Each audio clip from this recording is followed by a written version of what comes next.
Thank you for joining us. Welcome to another installment of History at Home. My name is Jillian, and I'm on the creative team at the Boston Tea Party Ships and Museum. Though we are closed due to the COVID-19 pandemic, our goal is to continue to bring you history until we can reopen our doors again. Today, we're here to talk about the product in question, the tea.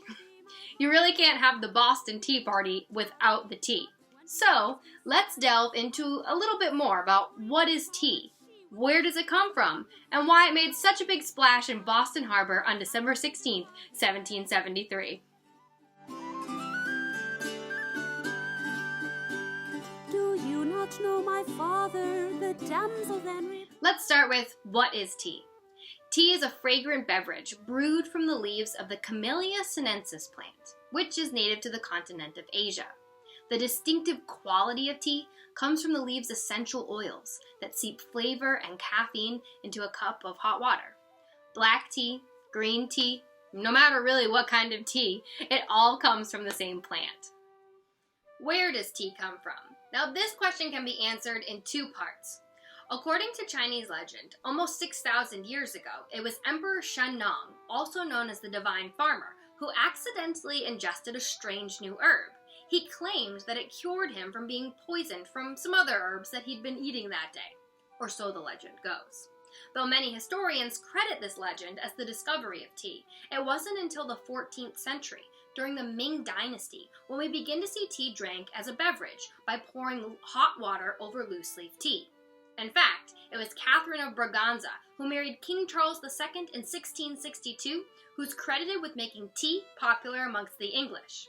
But for our purposes, in the 18th century, it's important to know that tea is being grown almost solely in China, specifically in the Wuyi mountain region of the Fujian province. During this time, the Chinese held the secret to growing tea, and they did not want the English officials, especially those of the United East India Company, to know how they grew one of their most profitable products. What types of tea were destroyed during the Boston Tea Party? Well, as it would have it, there were 5 different types of tea that were dumped into Boston Harbor on December 16, 1773. 3 black teas, bohea, congou, and souchong, and then 2 green teas, hyson and singlo. Now, as luck would have it, I happen to have these different teas here with me, mostly because of a personal shout out to my Uncle Joe and Aunt Patty in California. These were the teas that I was supposed to be shipping to you from our gift shop. I'm really very sorry, but it is for an educational cause. I'll get you more from our online store. Green tea leaves are dried and roasted soon after picking, maintaining their distinct green color. The quality of the tea is partly determined by how much of the stem and rough lower leaves are included in the blend. The highest quality teas would use the topmost leaves as they are delicate and mild, creating a refreshing taste. The name of this tea is after the Chinese word meaning before it rains tea. The English traders who bought the tea thought the name of this tea sounded like the name of an East India Company director, Philip Hyson. So it was marketed to English officials and Londoners as Hyson tea. This tea is the most expensive of what was destroyed and is often the favorite of Bostonians such as John Hancock and John Adams.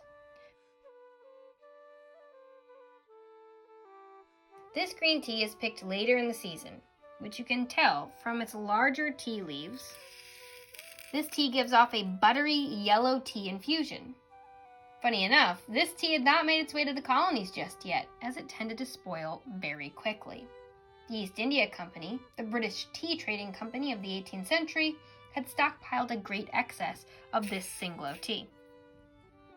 To produce black tea, the tea leaves are allowed to sit in the sun to oxidize and wilt.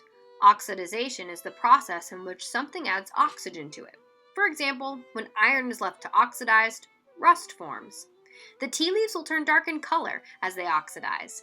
This also develops the tannins in the leaves, which is what creates the strong, bitter flavor that most black teas have. There were 3 different black teas destroyed during the Boston Tea Party. Now let's talk about the black teas at the Boston Tea Party. We'll start with bohea. This was named mostly in part due to the English mispronunciation of the Wuyi mountain region where the tea comes from. Most of the tea found in the British colonies and the majority of what was destroyed during our Boston Tea Party was this tea. Being the most common, it was also the least expensive. Next we have Congou, which is a name for black tea that refers to the tea made with the highest mastery and careful skill that's used to produce this tea. Congou has dark leaves when brewed and are often strong and pleasantly bitter. 15 chests of Congou were destroyed during the Boston Tea Party. Finally, there's Souchong. This is the strangest smelling tea of the bunch, with a smoky aroma similar to that of a campfire. The name refers to a family of tea cultivators that existed in the famous tea-growing region of the Fujian since 1717. There were only 10 chests destroyed during the Boston Tea Party. Well, friends, that just about wraps up our teas of the Boston Tea Party. Again, please feel free to get back to us with any questions or comments that you might have. And let us know if there's anything that you want to hear about. We'll be here talking about all things Boston Tea Party during our time of closure. If you're looking for any more information or you're thinking about buying any of the teas that we discussed here today, please feel free to visit our website, which includes our online gift shop at www.bostonteapartyships.com. Thank you again for joining us, and remember to please stay safe and healthy out there. Wash your hands for at least 20 seconds and practice proper social distancing. We hope to see you again as soon as we can reopen our doors at the Boston Tea Party Ships and Museum. Thanks again for joining us. Until next time, huzzah!